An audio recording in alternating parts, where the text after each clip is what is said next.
Welcome to the Coffee Guide to San Francisco.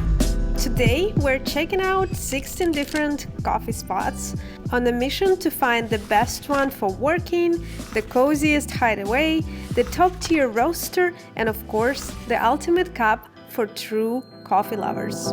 Let's dive in. There is a lot of caffeine to cover. And we're starting with a now iconic blue bottle coffee, a quintessential San Francisco success story that evolved from a humble coffee cart in 2002 to now extremely popular specialty coffee chain with more than 70 locations across the United States and even in Japan. My preferred spot is the Samson Street one. Not only does it offer an excellent environment for work, but its interior design is also a visual delight. Just take a look at this space. While I was enjoying my scone as much as I did last year, I felt that the coffee quality had declined a little, kind of lacking the previous subtlety, but maybe it's just my personal preference. They also offer a few snacks, but it's not the place where you can have a full meal. Good news is our next place might be just the perfect spot if this is what you're looking for. We have another blue in the name, but this one comes from overseas. Bluestone Lane started as a small Australian-inspired cafe, and it has grown into a very popular chain with locations across the country. While it's known for its coffee, Bluestone Lane also offers a really good selection for lunch. The Folsom Street location is one of my favorites with its clean and open design. The coffee wasn't the best to my taste, but what I definitely recommend it for is the space and the food. The next on the list is Andy Town's downtown location. This coffee shop is located right at the Salesforce Park, and it has really beautiful views from the window. It can get busy, but if you manage to snag a table by the window, it's one of the best places for a work session. Next up is Equator's Coffee's downtown location. It's nestled in the lobby of the LinkedIn, and this spot offers a very open, bright space with plenty of tables, and surprisingly, it's quiet most of the time. It's really a great place if you need to focus. It's such a cool, big space. The latte art is nice. And our fifth place on this list is a Flywheel Roasters, also located in downtown. This is their second location, and while it's not the best spot for working on a laptop, it can be a perfect one for a work meeting or an interview. Flywheel also stands out for its unique brewing options like siphon coffee, and since they're a roaster, you can grab some of their beans to take home. And as we're on the topic of beans, it makes a perfect transition to the next chapter, roasters. So the first one is called Linea Roasters. What first caught my eye was the logo. Almost a perfect copy of one of my favorite camera brands, Leica. And you can see the roasting room from the inside when you're grabbing your coffee. They offer a great selection of beans. The space inside is quite limited, so it's mostly a to-go place or the place where you can buy some beans. Next up is Sexton Coffee, which has two locations. We visited the one in the Mission, and it's a beautiful space with a design I really love. So we came here to grab beans for home, but we couldn't resist of taking a takeaway cup as well. The barista was really helpful in recommending the beans, which is always a plus. So if you're looking for a nice coffee spot for work that also happens to be a great place to buy beans, check out the Sexton Coffee Roasters. The next one is just down the Valencia Street from the Sexton Coffee, and it's called Ritual Coffee Roasters. While their Mission location is bigger, we actually prefer the one on Octavia Boulevard. It's a small to-go cafe, but the location is just next to this little square, which makes it perfect to enjoy your cup of coffee and also enjoy the view. When we came, the weather was perfect, it was sunny and it was autumn time, so the leaves were beautiful and gold. You can see that it's a neighborhood spot because there was a lot of people with their dogs and kids playing around. This is definitely a place to enjoy in a good sunny day in the park with your coffee to go, and it has this very vivid color design, and it also makes a good transition to our next chapter where we're going to explore the shops with beautiful design. The first out of 3 places is called the P-Town Coffee, which I also call the Red Train Coffee. It's actually a bit of a drive from San Francisco, and we discovered this place a little bit by accident while we were heading to explore the Gray Cove beach. We ordered an oat milk cappuccino, and this wasn't their strong suit. So we just got our coffee. It was a bit of a wait, and the verdict is A for design, C for coffee, C minus for coffee. But yeah, it's a cool spot. While it might not be a destination spot, if you're exploring Pacifica, it's definitely a worthwhile stop. For the next stop, we're back in San Francisco. And this is one of the most iconic landmarks, the Transamerica Pyramid.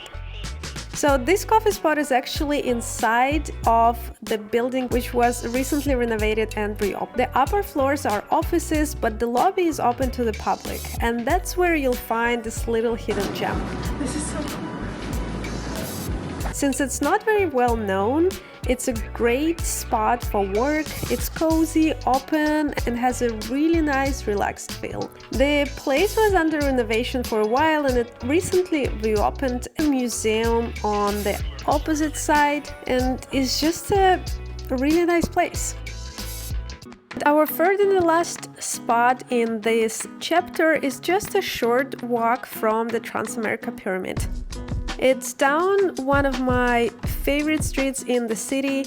This street is so different, it's almost European vibe, charming and picturesque. Feels that you're not even in San Francisco. The coffee shop is called Postscript Coffee and it has a beautiful design. And it's not just coffee shop though. It's also a high-end grocery store with a few select items like cheeses, olive oils, and other specialty products. They also have lunch options, which is great. The only downside is the seating. It's mostly bar-style seating with high stools.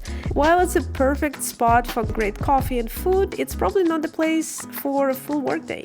But it's good that we discovered the one in Transamerica Pyramid because it makes a perfect combo. And we're finally to our last chapter, my top 5 places for a perfect cup of coffee. This one focuses on the absolute best spots when it comes to the taste. So let's start with the first one called the Coffee Movement.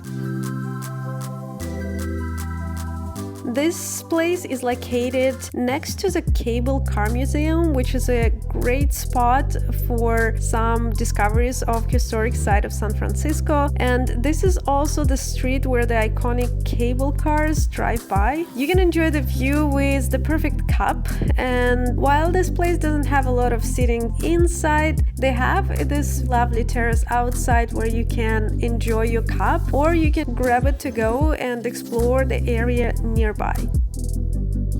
Next, number 4 in our top 5, called Moaring Coffee. And as soon as you walk in, you understand the reference in the name right away. They always have car on a display, and one of their tables is actually a car turned into a sitting area. And in the back there is even a separate section that is reserved for the club members, featuring some of really unique car models. While you can peek through the window, you can't really go inside, so if you're really into cars, you might want to ask the barista on how to become a part of a club. The space itself is stunning, open, bright, and just all around it's a great spot to be. Kicking off our top 3 with Paper Sun Coffee. I actually stumbled upon this place by chance while I was walking through the downtown, and when I entered, they had a tasting setup in the shop, and as I've learned next day, the owner was just eager to have the guests try some new beans.